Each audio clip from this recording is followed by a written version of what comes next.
Let me look at my notes. That's different notes. These are my actual notes. 3, 2, 1, bro.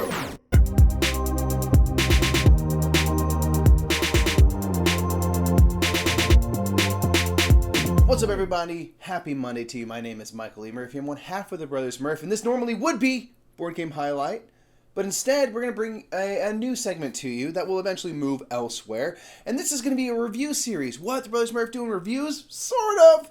What we're going to be doing is we're going to be doing reviews basically centered around theme and thematics and how they integrate into a game, what games really get us going with their theme, their art, and how well it actually seems like it's part of the game versus just being pasted on. And the game that I want to talk about is, this was originally going to be a board game highlight, but I realized that I was just going to be talking about the themes and how much I love how well it's integrated into the game anyway, and so we said, well, we might as well make this kind of a review. So the game I'm going to review for you is Stone Age. Now again, I'm going to be focusing on the theming of this game, how the game integrates that theme, and so forth. So Stone Age is a really fun worker placement game by Z-Man Games.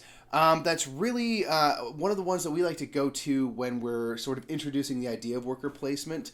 Partially because like the theme just really speaks to us. Like I really love how the different spaces you can go to and the way that you're chucking dice and mitigating those dice rolls really seem realistic to how kind of early civilization was forming and how we sort of rose above being just simple hunter-gatherers as civilizations and stuff like that. So, I'm going to be showing you some pictures and stuff. You can go along with what I'm talking about and why I think Stone Age is a incredible game if you're thinking about thematics and how that integrates into the game mechanics themselves.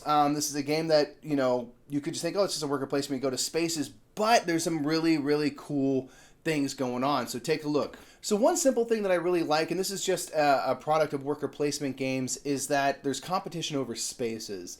Now in this game, there's basically different resources you can go for. There's things like food, wood, brick, stone, gold. One thing I really enjoy is that depending on what material you're going for, it's harder and harder to acquire those resources.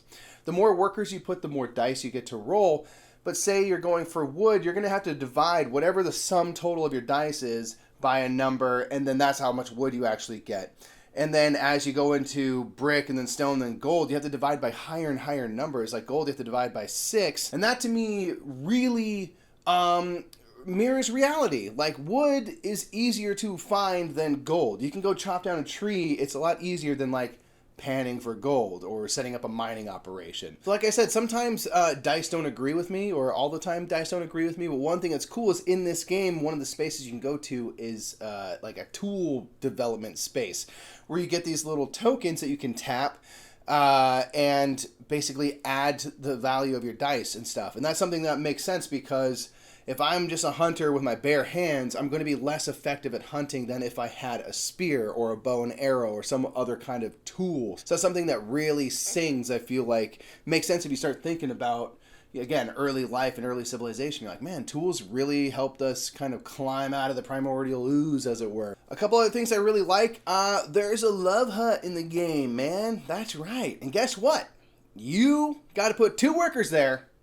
And then at the end of the round, you get another worker. If you're getting realistic, like, you know, it does take 2 to increase your population, man. So, you know, going down the love hut. Cruise it, dude. Cruise the love hut today, man. One thing that's really cool is the more people you have, the more people you have to feed. In early game, acquiring food is difficult. You don't have very many workers to begin with.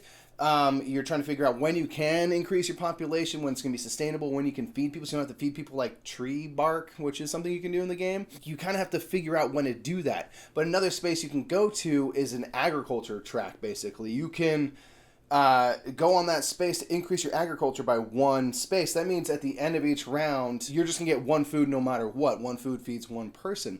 So you can continually develop that. And as you develop that higher and higher, you have to devote people to hunting and foraging less often. And that's something that is incredibly true to our society. Like, populations stabilized once agriculture was developed. You know, things really started to grow once we could kind of count on food happening. We were able to take control over those systems. That's something that had never happened before.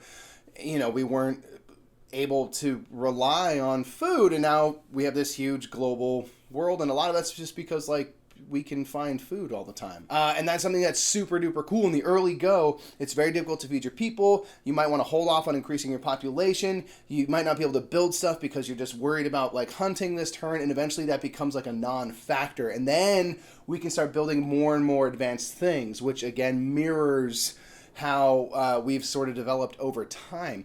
So those are just a few of the things that I really, really love about Stone Age. It's just a really interesting, fun game that kind of gets me thinking as I'm playing, on top of being like a really fun, fairly simple worker placement game. So this is a game that I feel like you might be able to hook someone new into gaming a little bit, because you can maybe have those discussions about the game and about early civilization and how we got here, all while playing a game that's fairly easy to understand, especially for worker placement games, which can be a little daunting. Just when you see a billion spaces on the board and you don't know what any of them do, it's a little intimidating, even for us who love worker placement games. Sometimes I get to a game like, ooh, what do I do? So anyway, have you played Stone Age? Do you like the themes? You all have heard me talk a lot about this game. I give this an A+ on the theme. The art is solid, and the way that the theme is integrated feels really purposeful. It doesn't feel pasted on at all, so I'm going to give it 0 cans of paste. Do they come in cans? Tubs of paste? It's not a jar of paste.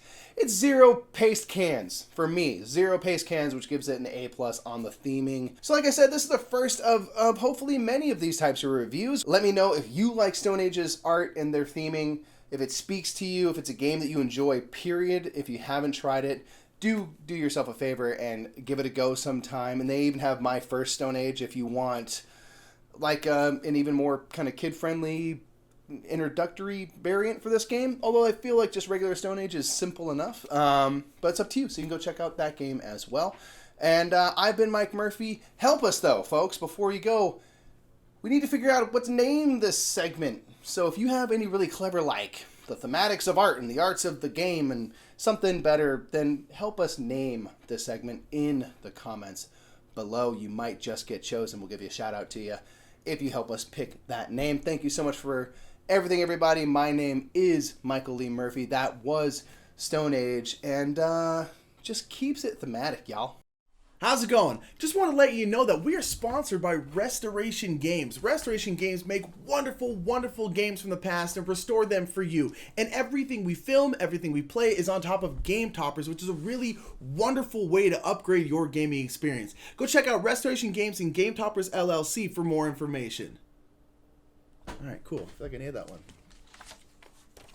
Out. Okay.